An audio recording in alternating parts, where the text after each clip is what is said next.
வாடகைங்க.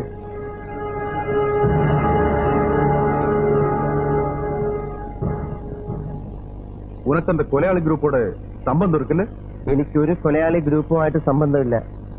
ഓഹോ, നീ മലയാളിയാണല്ലേ? അതെ, പക്ഷെ കൊലയാളിയല്ല സാർ. കണ്ടോ, ഒരു കാര്യം പറഞ്ഞാൽ മുഴുവനാക്കാൻ സമ്മതിക്കില്ല. ഇപ്പൊ ഉദാഹരണം ഇല്ല, ഉദാഹരണമില്ല. എന്താടാ ബാഗിൽ? നിന്നോടാ ചോദിച്ചത്? ബോംബ് എന്ന് ഞാൻ പറഞ്ഞു കേൾക്കാൻ വേണ്ടിയല്ലേ നിങ്ങൾ എല്ലാരും കൂടെ എന്നോട് ഇങ്ങനെ ചോദിക്കുന്നത്?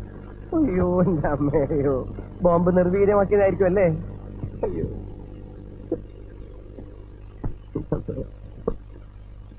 എല്ലാവരും കൂടെ നിർവീര്യമാക്കിയത് എന്റെ ജീവിതമാണ്. BA സർട്ടിഫിക്കറ്റാ. കാലം കുറെ ഇതും കൊണ്ട് അലയാൻ തുടങ്ങിയിട്ട്. പൊതുവെ ഇന്ത്യൻസിന്റെ ഒരു അവസ്ഥ ഇതാണല്ലോ. താൻ എന്തിനാണ് ഈ ആത്മഹത്യശ്രമം നടത്തിയത്? സത്യം പറയുന്നതാ നിനക്ക് നല്ലത്. ഈ സച്ചിദാനന്ദൻ സത്യം മാത്രമേ പറയാറുള്ളൂ സാർ.